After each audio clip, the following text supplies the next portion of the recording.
4 film kartun yang memiliki rahasia mengerikan yang sengaja disembunyikan dari kita semua, guys. Selamat datang di bioskop Frost Diamond. Silahkan duduk dengan nyaman, pasang sabuk pengaman kalian, dan pastikan kalian tonton video ini sampai habis. Like video ini, guys. Klik tombol subscribe atau kalian akan dicari. Yang pertama ada rahasia mengerikan dari film Upin Ipin. Yang kedua ada Doraemon. Yang ketiga Marsha and the Bear. 4 Winnie the Pooh. Jadi yang pertama kali akan kita bahas adalah Marsha and the Bear. Jadi guys, siapa dari kalian yang pernah menonton film-film ini? Coba kalian komentar terlebih dahulu. Nanti aku kasih love komentar kalian yang bisa kira-kira kalian tuh sering nonton yang mana. Kalau aku sih nonton Upin Ipin sama Marsha and the Bear pas masih kecil ya guys ya. Kalau kalian apa guys? Nanti aku kasih love. Winnie the Pooh pernah nih, hampir semua lah pernah aku, sampai Doraemon pun pernah ya guys ya. Tapi yang paling sering sih Upin Ipin guys. Kalau kalian lagi nonton apa sekarang film kartun? Apa kalian nonton Frost Diamond guys? Nonton apa? Nah, sebenarnya banyak sekali film-film kartun lainnya yang memiliki konspirasi atau rahasia yang mengerikan yang ada di balik film pembuatannya guys ya. Tapi kalau kita bahas di dalam video ini, itu memerlukan waktu sekitar 1 jam lebih guys. Gak bakal cukup lah kalau bisa dikatakan di satu video ini. Jadi kita bakal bahas part dulu. Kalau like-nya banyak sampai 10.000 like lebih, kita bakal lanjut part 2 di film SpongeBob kah? Boboiboy kah? Karena mereka memiliki cerita seram di baliknya guys ya. Kalau kalian sukanya nonton apa yang akan kita bahas di next video, komen ya guys ya. Jadi Marsha and the Bear telah menjadi salah satu kartun anak-anak paling populer di seluruh dunia guys. Namun seperti banyak hal di dunia ini, beberapa orang percaya bahwa ada lebih dari sekedar cerita yang disajikan dalam kartun ini. Siapa sangka nih guys, ternyata serial kartun lucu berjudul Marsha and the Bear memiliki kisah memilukan yang cukup menyedihkan. Seperti yang kita tahu, kartun ini merupakan sebuah kartun yang menceritakan tentang seorang gadis perempuan bersama beruang lucu yang merupakan temannya. Serial kartun ini dibuat dan diproduksi oleh Animacord Studios yang berasal dari benua Eropa, yakni negara Rusia. Cek, kamu apa lagunya Marsha nggak? Monaco kali koncit Kaliko kanji. Coba kalian komen guys, siapa tahu liriknya Marsha and the Bear lagunya, aku kasih love komentar kalian ya guys ya. Jadi Marsha yang merupakan karakter utama di film ini ternyata diangkat dari kisah nyata dan telah meninggal sejak 21 tahun lalu loh guys. Jadi bisa dikatakan film Marsha and the Bear ternyata sengaja dibuat untuk mengenang si Marshanya sendiri yang meninggal secara tragis dan mengenaskan. Jadi waktu itu Marsha pergi bersama kedua orang tuanya.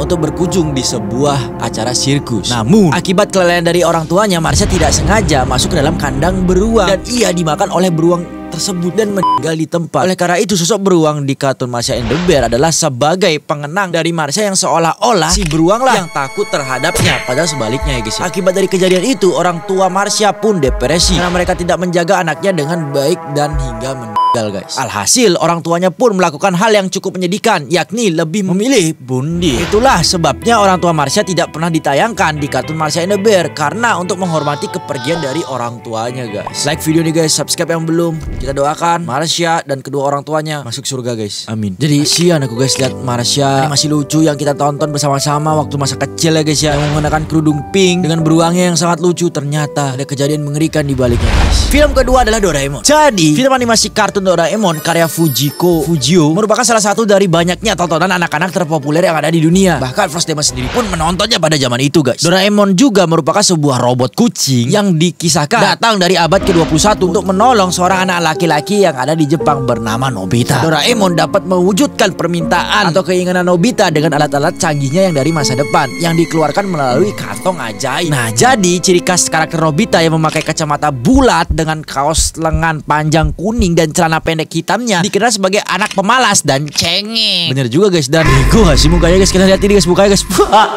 Kalian gak boleh kayak gitu ya guys ya. Udah menikah loh dia sama Suzuka guys. Siapa yang tahu coba komen di bawah ya guys ya. Beneran menikah gak dia guys? Tak jarang Nobita dalam beberapa episodenya mendapat perlakuan kurang menyenangkan dari teman-temannya nih guys, terutama dari si Giant dan si Suneo. Namun tak jarang juga dikisahkan bahwa Nobita dan rekan-rekannya seperti Shizuka, Suneo, dan Giant atau Takeshi Goda bersama Doraemon juga bersama-sama melakukan sebuah petualangan yang sangat seru untuk diikuti. Jadi mereka gak cuma berantem satu sama lain, mereka bahkan kan pernah tuh di video-video sebelumnya dia itu pergi berpetualang bersama-sama, bahkan bekerja sama untuk menyelesaikan sebuah misi dan kembali ke dunianya dia. Sering itu guys, apalagi the movie-nya. Terus Doraemon nih bos suka nonton kartun pada masih kecil ya guys ya. Bagi aku guys, petualangan favoritku sih yang waktu episode dinosaurus itu loh guys. Kalian inget nggak? Kalau kalian yang mana? Coba komen di bawah ya guys ya. Nah, di balik dari keceriaan dan keseruan Nobita dan Doraemon dalam setiap episodenya, karena ada teori yang menyeramkan di balik film anak-anak ini loh guys. Banyak orang yang mengatakan bahwa kisah film animasi kartun Doraemon ini diambil dari kisah nyata. Salah satunya nama asli karakter Nobita disebut-sebut bukan sekedar karangan yang membuat Doraemon. Namun nama karakter ini disebut-sebut terinspirasi dari kisah nyata seorang anak di Jepang bernama Nobita. Asli guys. Nobita dikatakan sebagai orang yang menghidap sebuah penyakit penyakit mental bernama skizofrenia. Ada yang tahu nggak? Nanti aku jelasin. Yang membuatnya sering berimajinasi mempunyai teman bernama Doraemon. Diketahui skizofrenia adalah sebuah penyakit mental yang membuat pengidapnya mengalami halusinasi yang sangat tinggi dan delusi. Nah, gangguan mental inilah yang akhirnya membuat Nobita mempunyai kebiasaan berbicara dengan teman khayalannya. Jadi khayalannya ini si Doraemon ini, guys. Hal itu juga yang akhirnya membuat sering diolok-olok oleh teman-temannya, khususnya di sekolah. Nobita juga sering menjadi bahan bulian teman-temannya yang ada di sekolah. Mau gimana lagi, guys? Halu. Aku pun ada teman halu, guys. Halu, banyakan halu, guys. Pantas dibully, guys ya. Oleh sebab itu, karakter Nobita dikisahkan sebagai orang yang cengeng dan sering dirundung oleh teman-temannya. Dalam kisah nyata, kesehatan mental Nobita semakin parah dan sulit dikendalikan karena perlakuan dari teman-temannya itu. Ini makin hari makin kena mental, mungkin dari orang tuanya juga kena mental. Ini makin down syndrome lah si Nobita ini, bisa dikatakan ya, guys ya. Alhasil di usianya yang masih belia yakni 16 tahun, Nobita mengakhiri hidupnya karena kesehatan mentalnya semakin buruk. Hal tersebut disebut-sebut menjadi semakin masuk akal karena karakter Nobita di film animasi kartun Doraemon tidak pernah tumbuh menjadi orang dewasa. Bahkan waktu pernikahan Nobita sama Shizuka aja masih jadi anak kecil ya, guys ya. Bayangin, guys, gak gede-gede, guys. Kasian banget si Nobita ini, guys. Tapi bener gak sih dia menikah sama Shizuka? Ini kartunya, guys, coba kalian komen ya, guys ya. Kita next sekarang Winnie the Pooh. Jadi guys, ini udah film lama banget ya, guys ya. Pas aku masih zaman kecil, sebocil mungkin. Bahkan lebih kecil lagi pas aku masih SD, guys ya. Waktu tahun sekitar 2000-an, di bawah 2010 ya, guys ya. Nah, tapi aku gak tahu nih, guys, pernah gak kalian tuh menonton film Winnie the Pooh? Jadi ini kayak boneka-boneka beruang panda madu gitu ya, guys ya. Udah lama, guys. Nah, ternyata ada sebuah kisah yang menjadi cikal bakal film tersebut. Namanya adalah Christopher Robin, seorang anak kecil dengan boneka beruangnya, di mana anak dari seorang editor kondang dengan aka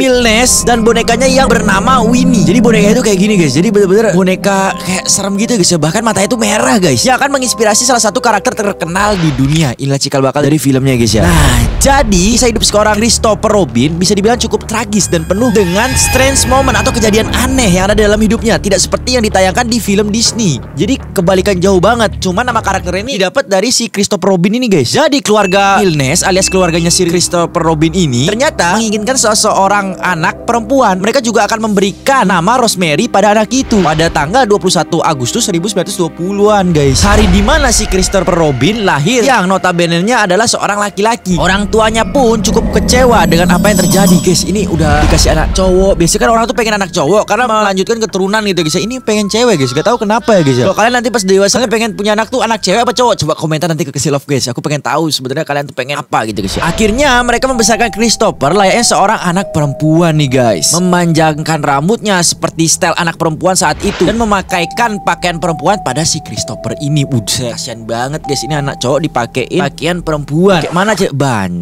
Crot jadinya, guys. Kasihan ya, guys, si Christopher.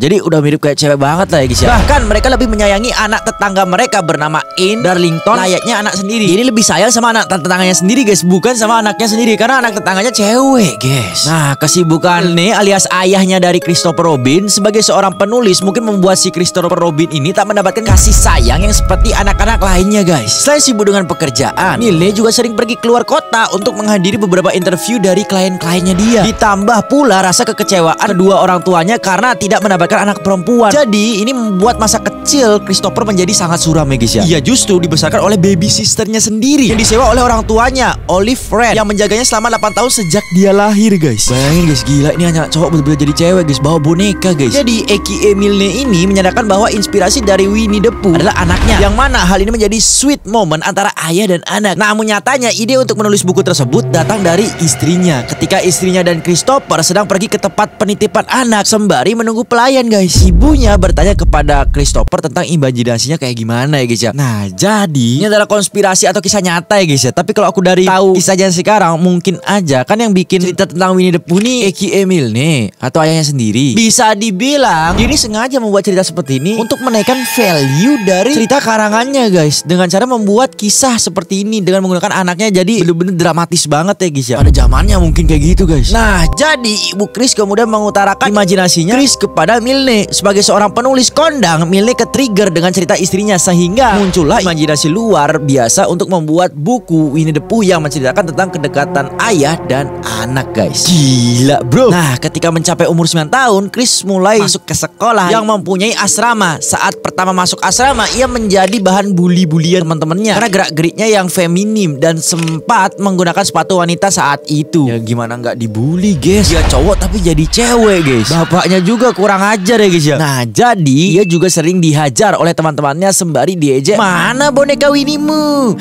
Hampir setiap hari Chris mendapatkan lebam di wajah akibat pukulan dari teman-temannya. Hal tersebut terus terjadi sampai Chris berumur 13 tahun hingga ia mulai berlatih tinju di tempat gym sebagai langkah self defense, sebagai perlindungan untuk dirinya. Ia juga membenci ayahnya karena telah merenggut masa kecilnya yang harusnya ia tumbuh dan besar di bawah asuhan orang tua, tapi ia justru dititipkan di asrama sekolahnya, guys. Kasian, guys. Makanya kalian udah sekolahin sama orang tuanya, bukan di asrama, jangan disia-siakan sama sekali ya, guys ya. Udah untung sekolah, guys. Kalau nggak gimana ya, guys ya. Selain itu, karakter-karakter di kartun Winnie the Pooh ini juga konon katanya memiliki gangguan mental loh, guys. Mari kita bahas satu persatu ya, guys ya. Yang pertama ada karakternya Winnie the Pooh. Jadi Winnie the Pooh ini atau lebih akrab disapa Pooh adalah sosok beruang madu yang doyan makan nih, guys ya. Mungkin kamu ingat hampir di setiap episodenya Pooh digambarkan doyan banget makan. Dia bakalan terlihat mondar-mandir mencari madu. Gak jarang dia merepotkan teman-temannya sekedar untuk memuaskan hasrat laparnya, guys. Sebenarnya dia kenapa sih? Kalau dilihat dari sisi psikologis, ada dugaan dia mengidap eating disorder atau gangguan makan si Winnie the Pooh ini, guys ya. Penderitanya akan merasa terus-menerus lapar dan ingin makan. Itu si Pooh. Aneh memang ya, guys ya, kebiasaannya dia. Nah, yang kedua karakter yang namanya Piglet. Anxiety disorder dia kekurangannya, guys. Nah, jadi Piglet adalah babi kecil. Ini aku kira dulu cacing, guys, yang punya sifat penakut berlebihan. Dia adalah sahabat Pooh yang seringkali cemas saat menghadapi sesuatu. Dugaan kuat dia mengalami anxiety disorder atau gangguan kecemasan sering banget. Kita lihat dia bersembunyi di balik pohon atau di belakang badan teman-temannya. Jadi pemalu tingkat tinggi lah, guys ya. Nah, yang ketiga karakter yang namanya Eeyore. Dia memiliki kelainan depressive disorder. Jadi depresi banget ya, guys ya. Jadi Eeyore adalah sosok keledai yang punya ekor pita yang seringkali terlepas. Meski begitu, ia gak yakin akan menemukannya dan lebih suka untuk berdiam diri. Hampir setiap saat dia merasa gak bersemangat, guys, untuk menjalani hidupnya dan cenderung dia itu adalah orang yang pemurung. Dari hal tersebut, ada dugaan dia mengalami gejala depresi atau depressive disorder. Untungnya Pooh dan kawan-kawannya sering menyemangatinya dan membantunya jika mengalami masalah. Nah, yang keempat,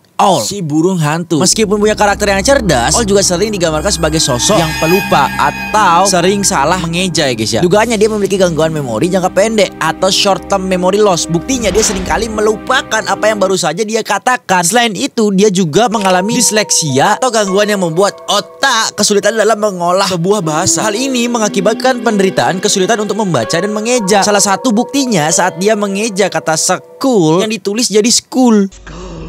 Yang kelima, si Tiger, guys. Jadi dia memiliki kelainan attention deficit hyperactive disorder, guys. Macan lincah yang mempunyai ekor seperti pegas ini juga gak lepas dari dugaan gangguan mental. Hal tersebut terlihat dari perilakunya yang suka meloncat-loncat ke sana kemari tanpa henti. Dugaan kuat dia mengalami attention deficit hyperactive disorder atau ADHD, yang berarti dorongan kuat untuk bertindak di luar kendali, baik perilaku maupun berbicara. Kalau kamu sering kali lihat dia, kan dia sering tuh merusak kebun si Rabbit, guys. Meski sebenarnya dia gak bermaksud kayak gitu ya, guys ya.